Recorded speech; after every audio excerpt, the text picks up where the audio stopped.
আমার পশ্চিমবঙ্গের মা বোনেরা তারা যখন খুশি বেরোবেন, যা পোশাক পরতে ইচ্ছে করে সেই পোশাক পরবেন, আর যখন যা খেতে ইচ্ছে করে সেই খাবার খাবেন।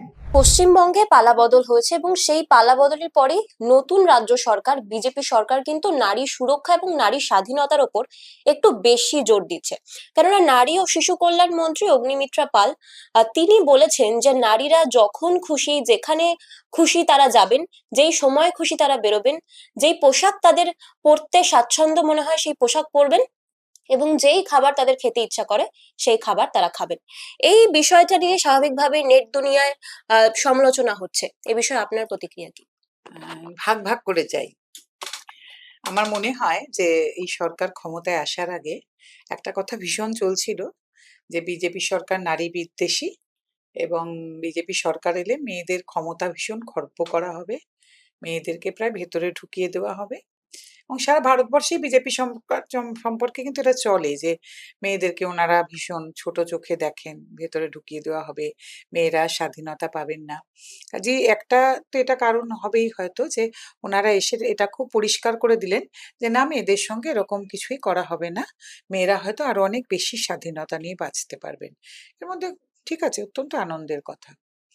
আর আরেকটা কথা আমি বলতে চাই আজকে যে ভারতবর্ষে কোথাওই কি মেয়েদের জামা কাপড় পরা নিয়ে, খাবার খাওয়া নিয়ে কোথাওই কি খুব বেশি অনুশাসন আছে? আমার কিন্তু মনে হয় না। যে বড় বড় মেট্রো শহর, প্রথমে সে কথায় যাই, যে দিল্লি, বম্বে, চেন্নাই কোথাও আছে? বা কলকাতায় কোনোদিন ছিল কি যে মেয়েরা এই পোশাকটা পরতে পারবেন না, বা এই খাবারটা মেয়েরা খেতে পারবেন না? বা খাবারের কথা উনি স্পেসিফিকলি বলেছেন, আবার অনেকে দেখলাম সেখানেই মন্তব্য করছেন, তাহলে মেয়েরা এবার যত্রতত্র সিগারেট খাবেন। তা মেয়েরাও তো সবসময় অনেকদিন ধরেই দেখি যে মেয়েরা সিগারেট খান। আর প্রকাশ্যে মদ্যপান করাটা তো পুরুষ নারী কারুর জন্যই বিধিসম্মত নয়, আমাদের এখানে সেটা নিয়ম, আমাদের এখানে কেন কোথাওই নেই। তাই এটা তো নতুন কিছু নয় বলে মনে হয়। যে খাবার তো কেন, মেয়েদের জন্য কি খাবারের কোনো বিধিনিষেধ আছে যে মেয়েরা এটা খাবেন, মেয়েরা ওটা খাবেন না? আমার তো মনে হয় এটা ছিল না, কোথাওই নেই ভারতবর্ষে। আর জামা কাপড় পরা নিয়েও কটূক্তি শোনা কিন্তু একটা অন্য কথা। আর কিন্তু বিধিনিষেধ তো কোথাও ছিল না যে মেয়েরা শর্টস পরতে পারবেন না, বা মেয়েরা এরকম কিছু পরতে পারবেন না, মেয়েরা এই জামা কাপড়ে, বা ছিল না। আর সবচেয়ে মজার বিষয়, এটা বলার পর থেকে উনি যে কটূক্তি বেশি মেয়েরা করছেন, কিন্তু মেয়েরা এটা নিয়ে খুব আপত্তি জানাচ্ছেন, বহু মহিলাকে দেখছি, পুরুষ মানুষও বলছেন নিশ্চয়ই। কিন্তু এটাতে বলারও তো খুব বেশি কিছু নেই, কারণ এটা তো আপত্তি ছিলই না কোনোদিনও। উনি সেটা পরিষ্কার করে দিলেন। আমার মনে হয় তার পেছনে এই সাইকোলজিটা অনেক বেশি, যে আপনারা ভাবছিলেন যে এই সরকার এলে মেয়েদের হয়তো খুব বেশি আটকে ফেলা হবে, সেটা একেবারেই নয়। এবং এ নিয়ে তো এত কটূক্তি, এত সবকিছু, বা মহিলাদেরও এত গেল গেল রব ওঠার, বা পুরুষেরও এত কিছু নেই, কারণ এগুলো তো ছিলই, এগুলো তো নতুন কিছু নয়। আর এই মেয়েরা কি জামা কাপড় পরবেন, মেয়েরা কি খাবেন, এই নিয়েও এত এতে মেয়েরা আরো প্রমাণ করেন যে সত্যি ওনাদের জন্য কেউ কিছু ঠিক করে দেয়। কেন ওনাদের জন্য কেউ কিছু কেন ঠিক করে দেবেন? যে একটি রাষ্ট্রে পুরুষ মানুষও যদি সবকিছুর অধিকারী হন, তারাও অধিকারী। কিন্তু দুঃখের বিষয় যে রাষ্ট্রে মহিলাদের জন্য যত সুযোগ সুবিধে আছে, পুরুষ মানুষের জন্য নেই। কথা বরং সেগুলো নিয়ে হওয়া উচিত। যে সত্যি সত্যি কি আমাদের রাজ্যে বলুন, দেশে বলুন, যত সুযোগ সুবিধে, আইন, সামাজিক প্রকল্প মেয়েদের জন্য আছে, পুরুষের জন্য কি আছে? সম্ভবত নেই। কাজে আমার মনে হয় এটা নিয়ে বোধহয় এত কথা বলার দরকার ছিল না। এবং বাকি মহিলাদেরও বলবো যে আপনারা যারা গেল গেল রব তুলছেন, তো এটা নিয়ে নতুন করে কিছু বলার কিন্তু নেই, কারণ সব ছিলই। উনি আমার মনে হয় আশ্বস্ত করলেন যে আমরা এসেছি বলেও মেয়েদের কোনো স্বাধীনতা বিঘ্নিত হবে না। আরেকটা যেটা কথা আপনি যেটা হয়তো উল্লেখ করলেন না, যে মেয়েরা যত রাত অবধি খুশি বাইরে থাকবেন। তো এটা তো নিশ্চয়ই একটা সভ্য রাজ্যে বা সভ্য দেশে তো এটাই হওয়া উচিত। আগে যখন পূর্বতন মুখ্যমন্ত্রী বলেছিলেন মেয়েরা রাত ৮টার পরে বাইরে বেরোবে না, আমরা সবাই প্রতিবাদ করেছিলাম। আমি তো আমার স্পষ্ট মনে আছে চ্যানেলে চ্যানেলে গিয়ে বলেছিলাম যে এই যে এত কল সেন্টারে মেয়েরা কাজ করেন, এত আমাদের নার্সরা রয়েছেন, আয়া দিদিরা রয়েছেন, এত এন্টারটেনমেন্ট ওয়ার্ল্ডের নায়িকারা রয়েছেন যারা নাইট শুটিং করেন, আর এয়ার হোস্টেসরা রয়েছেন, সবাই, বা বিভিন্ন জায়গায় অনেক মেয়েরা রয়েছেন যারা রাত্রিবেলা কাজ তারা করেন, এটা সম্মানজনকভাবে বহু বছর ধরে করছেন। তা হঠাৎ রাত ৮টার পরে বেরোবেন না, এটা কিরম যুক্তি? সভ্য রাজ্যে, সভ্য দেশে হওয়া উচিত যে নারী পুরুষ নির্বিশেষে রাত্রি দিন সব সময় কাজ করবেন। এটা তো মানে আমার মনে হয় এটা তো আমাদের নাগরিক অধিকারের মধ্যে পড়ে, যে এটা নতুন করে যদি হয়ও বা যদি না হয় সেটাই তো লজ্জার আমাদের। এটা হওয়ার মধ্যে কিন্তু খুব বেশি ক্রেডিট নেই। মুশকিল হচ্ছে আসলে এগুলো আমাদের হচ্ছিল না, তো তাই আমরা ভাবছিলাম যে এটা হওয়াটা একটা বিশাল ক্রেডিট। এরম নয় কিন্তু। মানে মেয়েরা বা ছেলেরা সবাই, পুরুষ মানুষও তো অনেক রাতে বেরিয়ে অনেক অসুবিধার সম্মুখীন হন। ছিনতাই হয় অনেক সময়, কোনো ওলা উবেরে কোনো মহিলারা উঠে পড়েন, উঠে বলেন সব দিয়ে দিন নয়তো বলবো শ্লীলতাহানি হচ্ছে। এরকমও অনেক কিছু হয়। যদিও সেটা নিয়ে কথা হয় না বা কেউ দরকার মনে করেন না কথা বলার। তবুও পুরুষ মানুষও অসুবিধার অনেক সম্মুখীন হন। তো কিন্তু একটা সভ্য রাজ্যে নারী পুরুষ বা সিনিয়র সিটিজেন হোক, বাচ্চারা হোক, সবাই যেকোনো সময় মানে শান্তিতে ঘুরে বেড়াবেন, কাজ করবেন।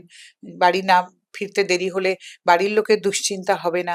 এটাই তো স্বাভাবিক। তাই এটা নিয়ে তো এত নতুন করে কথা বলার আমার মনে হয় যে কিছু না। মানে ওনারা আশ্বস্ত করছেন যে আমরা এসেছি, আমরাই নিরাপত্তাগুলো দেব। যেমন উনি বলেছেন না যে মেয়েরা এগুলো করলে নিরাপত্তার দায়িত্ব রাজ্য সরকারের, সেটাই তো হওয়া উচিত।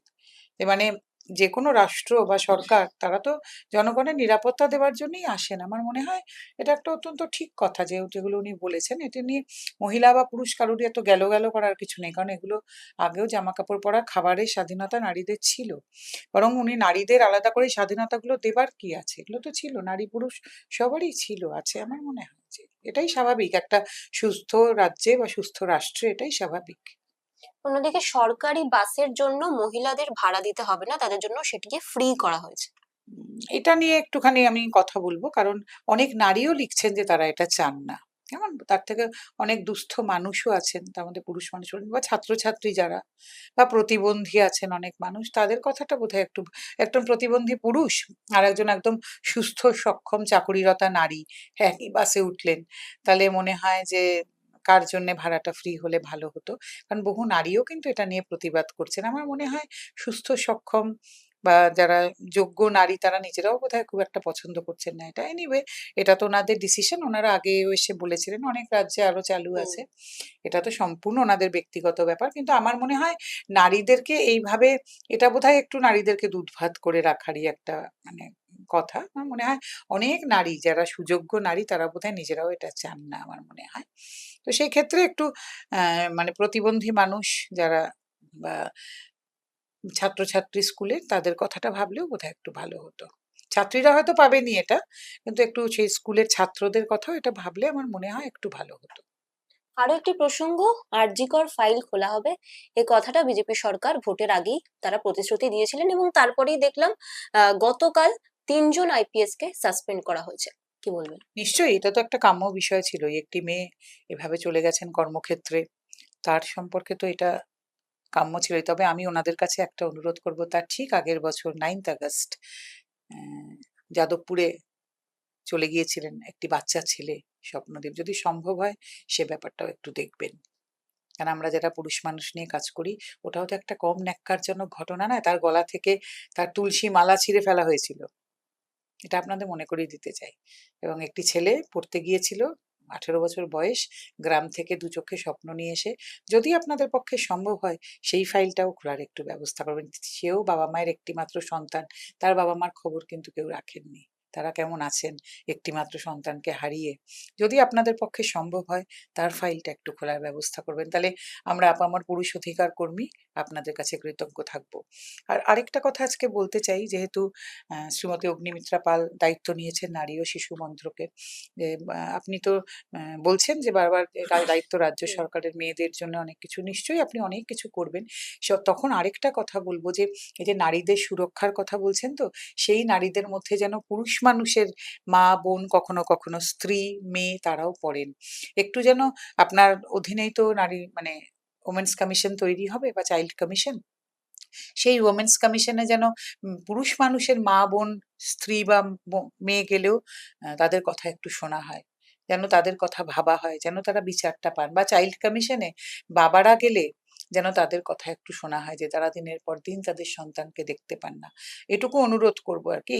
মানে এই রাজ্যে আপনারা এসেছেন, অনেক আশা নিয়ে আমরা আছি, যে অন্তত একটু পুরুষ মানুষের কথা যেন ভাবা হয় বা তাদের মা বোন স্ত্রী বা মেয়ে তারা যেন শুধু পুরুষ মানুষের আত্মীয় হওয়ার জন্য ব্রাত্য না হয়ে যান, এবং তাদের কথা একটু ভাবা হয়। চাইল্ড কমিশনে যেন সেই বাবাদের কথাও একটু ভাবা হয় যারা দিনের পর দিন তাদের সন্তানদের দেখতে পান না, কিন্তু টাকা দিয়ে যেতে বাধ্য হন, বা তাদের সন্তানরা তাদের চিনতেও পারেন না, বা তাদের বাড়ির লোকদের চিনতে পারেন না। এটুকু আবেদন আমাদের পুরুষ অধিকার কর্মীদের তরফ থেকে আপনাদের কাছে থাকবে।